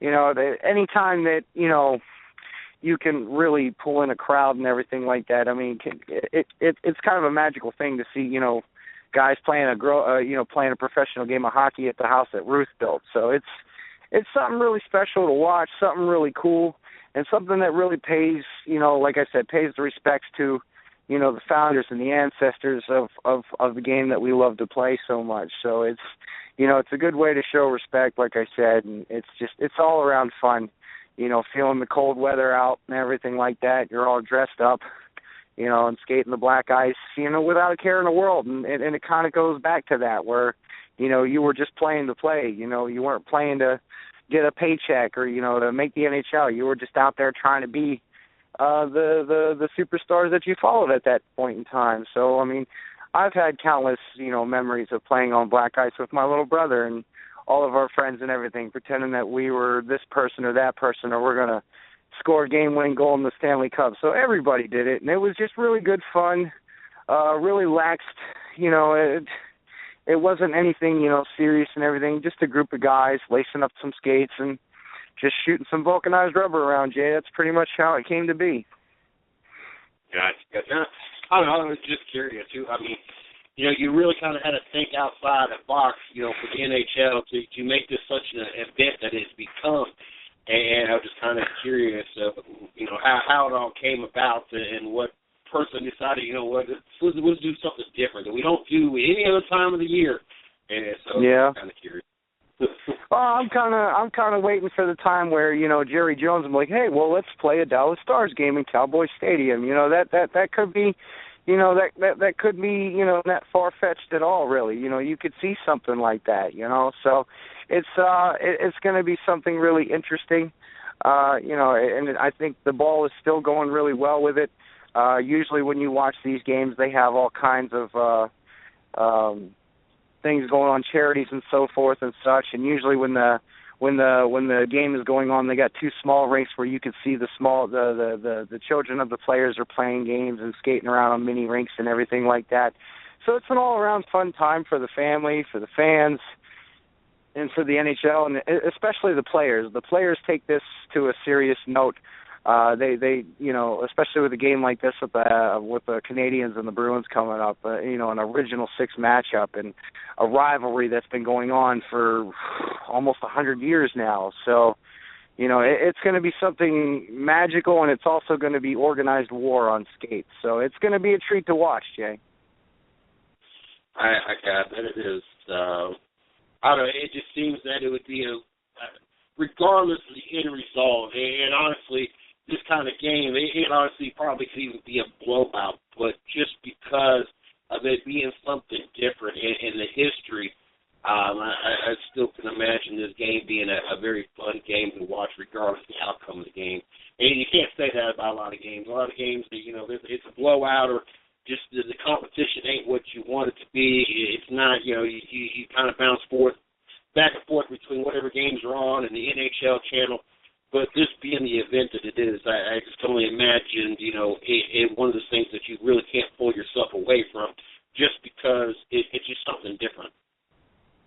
Yeah, well, and with the recent struggles that the Canadians have been having with Carey Price not being in and them losing close games, usually when you come to a game like this, everything like that is thrown out the window.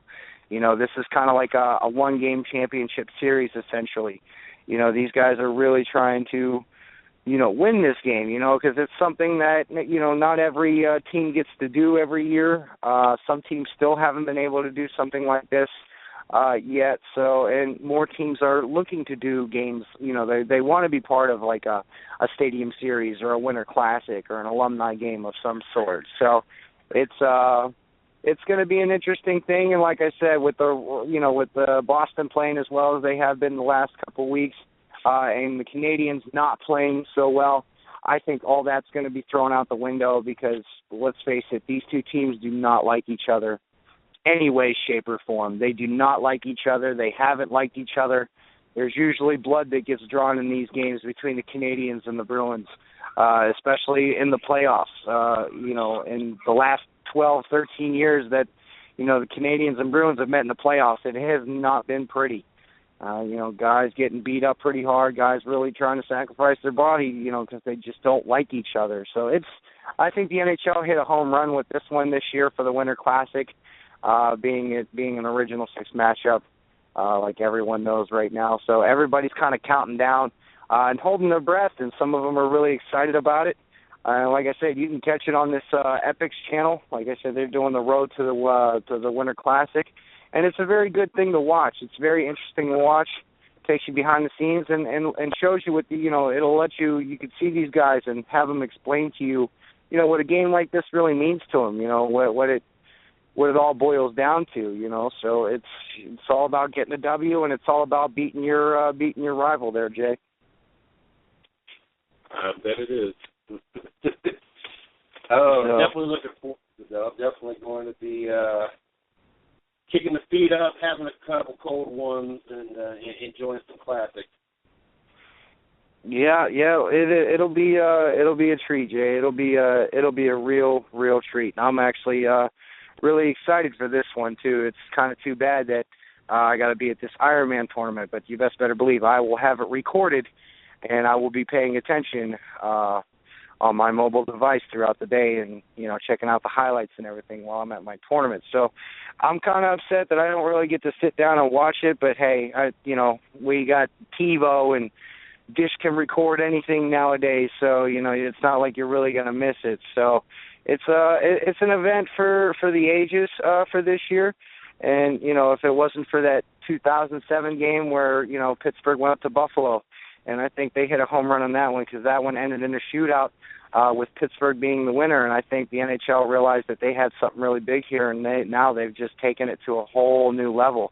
And, when they had the game in the Big House the other year, they got over 107,000 people, I think it was the new record for the most people to watch an NHL game, all up at the Big House. So, it'd be really cool to see, possibly Columbus playing in the Horseshoe, or Pittsburgh or Philly playing at, Happy Valley, or, like we saw Detroit playing in the Big House last season or the season before. So, I mean, things like that, can really just only help the game. It only helps the game. You'll get your diehard fans that will try and do anything to get tickets to go to something like that, and then millions upon millions will tune in regardless. So it's going to be an interesting road. They still have a few games to go through Boston and Montreal till they get to this game. And like I said, check out everything out on this Epic's channel for the Road to the Winter Classic. It is something that is it's a must watch. It'll explain a lot of things to people that aren't necessarily familiar with the game or anything like that. You'll actually see guys and their superstitions and what they do, their rituals before games. So it's been a treat to watch, and I'm still paying attention to it as we speak. So looking forward to the next couple episodes that come out right before the game on New Year's Day. So, not only are we going to have some good college football going on, we're also going to have a good hockey game going on, Jay. I'm definitely looking forward to it. Definitely excited. LA has already managed to score against San Jose. They're up 1-0 with over 8 minutes left still in the first. Definitely not how San Jose wanted to start tonight off. No, you got to get up quick on Jonathan Quick and the Kings. If you don't end up going up and playing a fast game in them in the beginning, they can really grind you down and make you pay for it. So, like I said, I'm watching this too as I talk to you too. So, it's going to be an interesting game tonight. But one other subject I wanted to touch up on: the Minnesota Wild signed Jared Spurgeon to a $20.7 million or $75 million 4-year contract extension that begins next season. The deal was announced this past month or yesterday. It's a very, very good contract for Spurgeon, who at 26 has 4 goals and 12 assists with a +4 rating in 31 games and leading the team in block shots with 65 and averaging a good amount of ice time on the team. The only other person on the team is Ryan Suter, who is averaging just about 9 minutes more, 7 minutes more of ice time than Spurgeon. Spurgeon has been a very good asset for the Wild so far. He's one of the few defensemen with 300 games in his belt. 38 penalty minutes over that 300 game is the fewest by any active player right now, which is something that is very unheard of, especially with the way that he plays. He's got 117 points and a +18 in 326 career games, most of them being spent, actually I think all of them being spent with the Wild.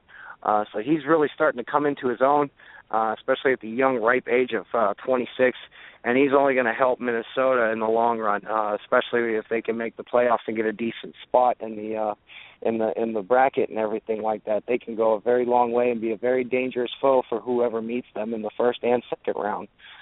So congratulations to Spurgeon. He actually had a pretty solid game last night going coast to coast and showing these boys that, like, hey, listen, I can do this all on my own, and going, north to south here in a few seconds and putting a beautiful shot on net, getting a goal last night. I do believe he had an assist last night, too, to help Minnesota, which I don't think they won that game, if I remember correctly.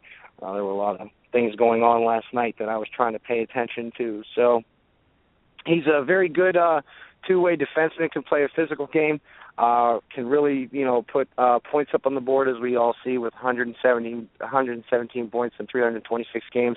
That's that's pretty solid for a two-way defenseman, especially one who is just now coming out of his shell. So at the ripe age of 26, his stock is on the rise, and I think Minnesota did a right thing right here and now and just getting him signed and locking him down so no one else can try and sneak in and maybe try and lure him away for maybe more money or anything. He seems to like it up in Minnesota right now, playing very well with his defensive partners. They kind of mix a little bit of their defensive combinations up to try and give, try and mix things up and everything, try to confuse teams on the back end and everything. But really has been paying dividends in the power play situation for Minnesota. Devin Dubnyk hasn't been playing as well as I'd like to see him play, but still playing a solid goaltending position right now, which is the reason why Minnesota is just, where they are right now in that Central Division. And as you look at that Central Division, there's only 6 points that separate, 6 teams right now from playoff spots and wild card spots. So that Central Division's really heating up. Dallas is running away with it. Chicago's trying to keep up. Minnesota's trying to keep up. St. Louis is trying to keep up and everything like that. So it's going to be a pretty competitive race throughout the end of the year. I couldn't even tell you if Dallas is going to end up staying on top of this division by the time playoffs roll around. But if they keep playing the way they do, and Jamie Benn and Tyler Sagan keep playing the way they do, I see no one really catching Dallas in that Central Division. It'll just be a race for the second spot. And you could possibly have both wildcard teams come out of the Central Division. So the Central Division could be pretty well represented in the Western playoffs this year. It's going to be an interesting road. Like I said, we still have, the trade deadline to get to and everything like that, where everybody starts renting players or, selling off players to try and get draft picks and rebuild their teams and everything like that. So it's going to be an interesting road, and I think Minnesota started off on the right foot so far, getting Spurgeon signed. I think he's only going to help them in the long run and even in years to come. Him being only 26 is just, that's what Minnesota needed. So they needed another guy that can follow up Ryan Suter on the back end on the defense and on the point on the offensive zone. So I really think Minnesota is going to be a good threatening team to really do a lot of damage and possibly play spoiler here a little bit. So we almost starting to get to crunch time until we start marching to the trade deadline. After the All-Star break, that's when teams will really probably start sweating and looking at really starting to make some big moves and major changes to try and either, build up for the next season or, stock up to make a late playoff push. So who knows, man? It's going to be one wild ride. There's a few names floating around on the trade block right now that, some teams are interested in looking at right now. So I do believe we'll see a few trades before we get to the All-Star break. We might see maybe one or two. And then once the All-Star break hits, we might see a couple more. And then once trade deadline comes, we could see a lot of movement like we did this past off season. So it's something to pay attention to coming up here through the next few weeks, Jay. Well, another update on the Los Angeles-San Jose game. Los Angeles now is up 2-0 with 15 minutes left in the first. One thing I want to point out real quick as we get things wrapped up. Montreal, we sat here at the beginning of the season and watched this historic run. They started off the season and did something we had never seen with the distance they went with before they lost the game. Now we're watching a Montreal team that has won one of their last 10 games, and by the time we're back on the air next week, they probably will no longer hold the top spot in the Atlantic, as Boston now has 42, Florida has 42, Detroit 41, Ottawa 40 points, while Montreal is kind of holding still at 43 points. To me, that just blows my mind to watch this Montreal team come out the way they did and now look the way they do. Just truly amazes me. Yeah, and Max Pacioretty, one of the good leaders of that Canadiens team, is really disappointed in the way the team's playing right now. Not having Carey Price in the back of the net and having two young guys that haven't really had much experience in the league so far, really not helping them right now.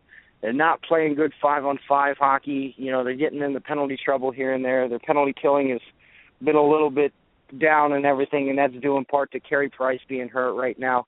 They got to be able to play without Carey Price, because he might be able to come back, and then, hey, who's to know, 2 months down the line he might get hurt, and they could be, up top in the East or somewhere down in the 2, 3, 4 position. When we did the show last week, they had a 7-point lead. Going into last night, they were only, ahead by 1 point, so it's a very scary goddamn thing right now for Montreal. I know they're shaking in their boots right now, so they got to play well. Their power play has to show up. Guys that need to score, and the guys just need to come around together. Michel Therrien, I know he's probably, losing his hair slowly even more. So it's been a lot of sleepless nights without Carey Price behind there. Because let's face it, when Carey Price is, behind your defenseman, you got a pretty good shot at winning any kind of game, no matter what it is. So Montreal's having some troubles right now, but, hopefully they can, win a few, win or two, game or two here, go into the Winter Classic and try and win that game and build something off of it. So Carey Price isn't too far from coming back to playing again. hopefully when he gets back, he can stay healthy and play to the top tier that, he's used to playing. He is one of the better goaltenders in the league and in the world right now. So did a lot of damage in the trophy collecting category last year as a goaltender. So hopefully he can get back on that ship and, play to the level that he's used to playing and try and get the Canadians to the promised land this year. So they've been really tearing it up, like you said, at the beginning of the year. Injuries and lackluster play have really been hurting them lately, and it's going to get uglier before it gets prettier, Jay. It better get pretty daggone quick before they missed out on what should have been a historic run all year long instead of just the beginning. Definitely thankful and glad that you were able to join us tonight.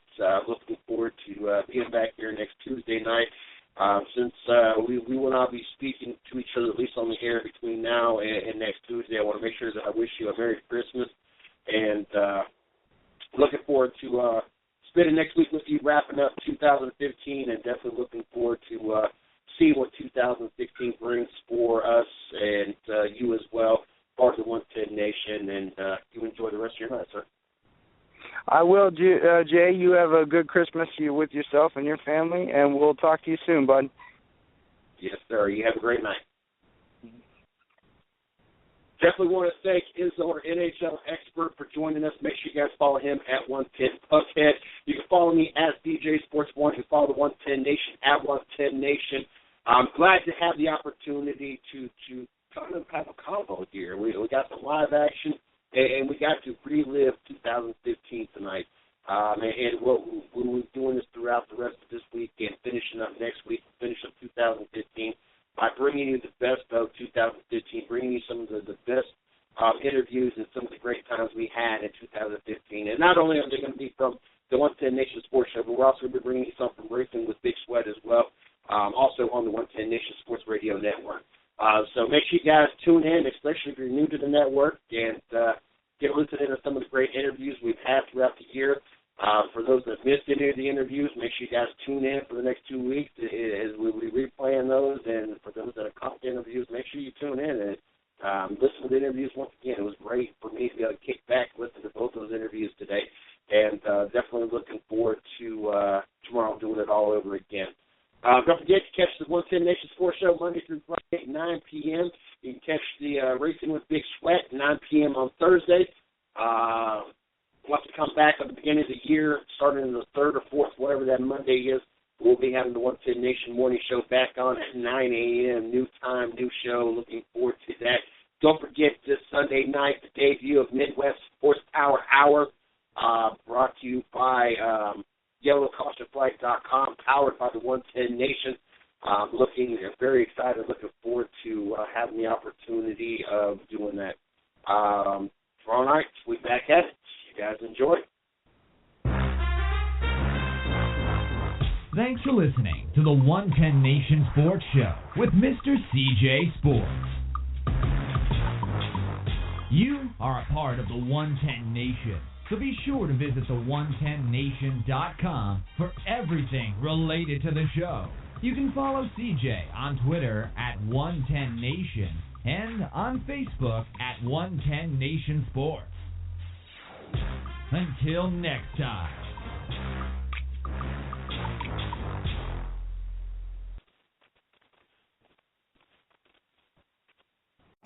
Have a seat and hold on tight.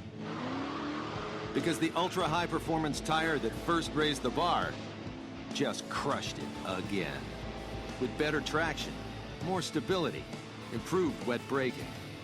For the modern muscle car, it's the next level of performance. Step up to the all-new Nitto 555 G2. Check it out at nittotire.com. It's what's next.